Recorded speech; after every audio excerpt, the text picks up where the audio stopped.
Hey everyone, welcome back. I'm Emily. And I'm Jack. Great to see you all again.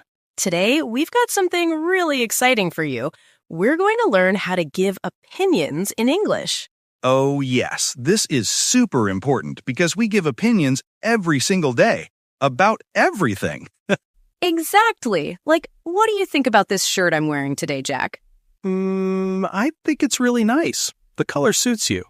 See? That's an opinion, and Jack just shared it in English. Simple, right? But wait, there's actually a lot more to it. There are so many ways to express what you think, and today we'll teach you all of them. Whether you're talking with friends, having a discussion at work, or even arguing with someone, you need to know how to share your thoughts properly. Before we start, if you're new here, please hit that subscribe button. And if you enjoy this lesson, give us a thumbs up. It really helps us create more content for you. All right, Jack, are you ready to dive in? Absolutely. Let's start with the basics. So, when we want to give an opinion in English, we have some very common phrases. The most basic one is, I think. Yes, I think is probably the phrase you'll use most often. For example, I think English is fun to learn. I think coffee is better than tea. Oh no, I completely disagree. But we'll talk about disagreeing later. First, let's look at more ways to say what you think. Another common phrase is, I believe. It's similar to I think, but sounds a bit more formal. Right. So you might say, I believe learning English opens many opportunities. Or, I believe practice is the key to success. Good examples. Now, there's also in my opinion or in my view. These are great when you want to make it clear that this is your personal opinion, not a fact. Exactly. For instance, in my opinion, the best way to learn English is by watching movies. In my view, speaking practice is more important than grammar books. See how natural that sounds? Now, let's add one more. I feel that, or I feel like. Oh, yes. This one is a bit more casual and emotional. Like, I feel that everyone should travel at least once. Or I feel like pizza is the perfect food. Oh, Jack, and his pizza. Okay, so let's quickly review these basic phrases. We have I think, I believe, in my opinion, in my view, and I feel that. Perfect. These are your foundation phrases. Use them every day, and they'll become automatic.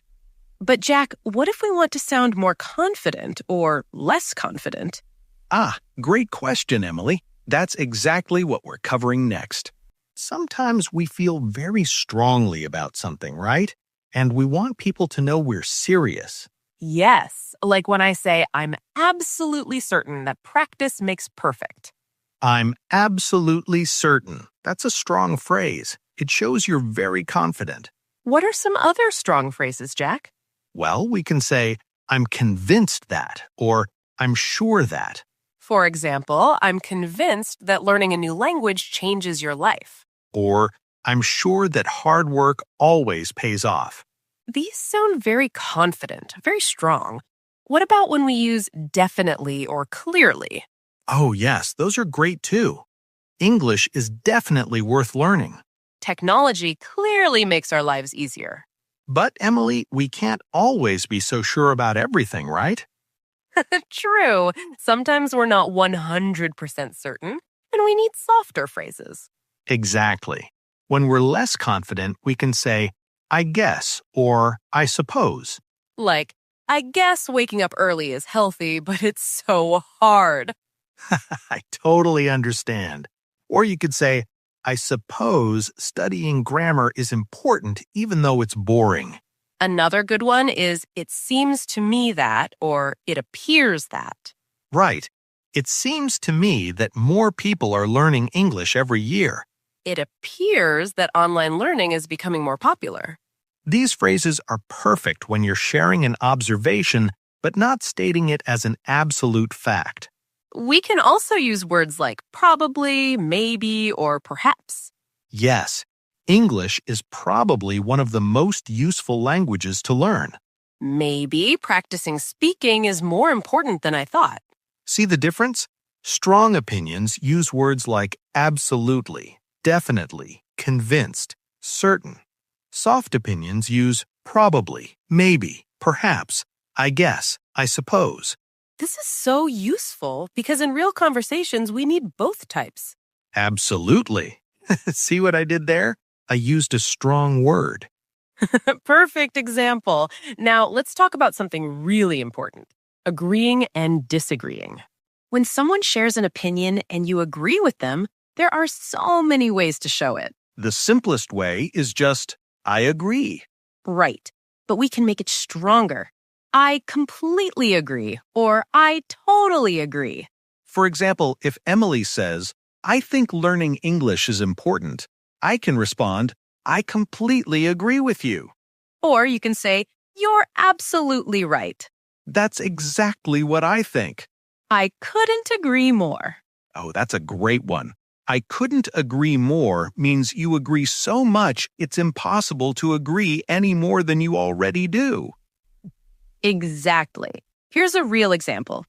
Jack, I think practice is more important than just studying from books. I couldn't agree more, Emily. You have to actually use the language to improve. See? Natural and strong agreement. There's also a casual way to agree. Exactly, or absolutely, or just right.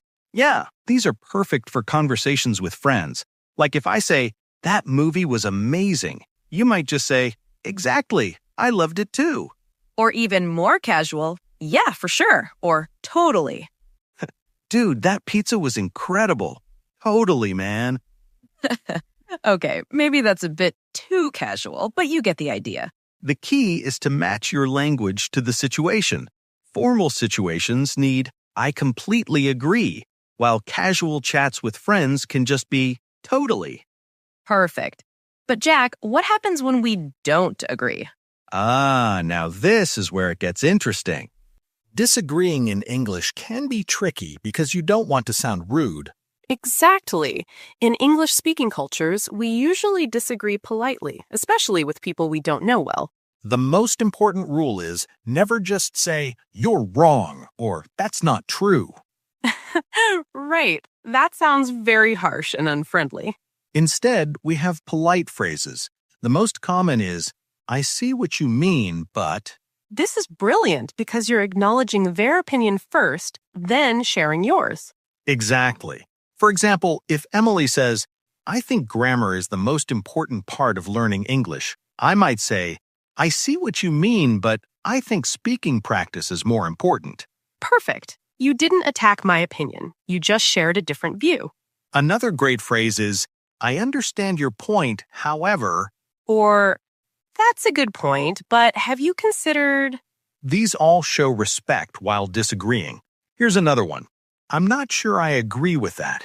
Oh, yes, this is gentle. You're not saying they're wrong, just that you have a different opinion. We can also say, actually, I think, or, to be honest, I feel differently.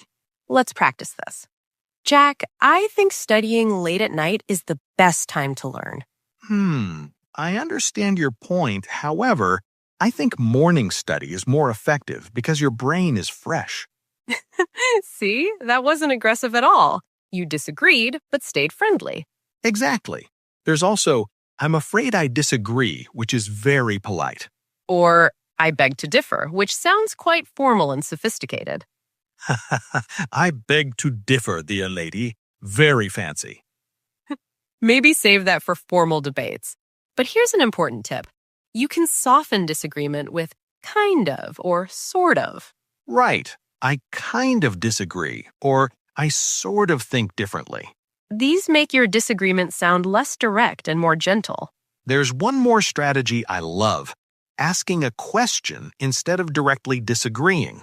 Oh, yes. Instead of saying, that's wrong, you ask, are you sure about that? Or, do you really think so? Have you thought about this perspective? Or, what if we looked at it differently? This is so smart because it opens a discussion rather than starting an argument. Exactly. Remember, everyone, disagreeing doesn't mean fighting. It means sharing different perspectives respectfully. Perfect summary. Now let's talk about asking for opinions. Sometimes we don't want to give our opinion first. We want to hear what others think. Yes, this is important in conversations because it shows you care about other people's thoughts. The simplest question is, what do you think? Or, what's your opinion? Very straightforward. We can make it more specific. What do you think about this restaurant? What's your opinion on online learning? You can also say, how do you feel about? For example, how do you feel about working from home? That's good. There's also, what are your thoughts on? Like, what are your thoughts on social media? If you want someone's view on something specific, try, do you think, followed by a question. Right. Do you think English is difficult to learn? Do you think practice is more important than theory? Here's a more casual way. Any thoughts on this? Or even simpler, thoughts? Yeah, with friends you can be super casual. So, thoughts on the new Marvel movie? Perfect. And there's one more I like. I'd love to hear your perspective on this. Oh, that sounds very respectful and open. Great for professional situations. Exactly. Now, Jack, we've covered a lot. Should we do some real-life examples?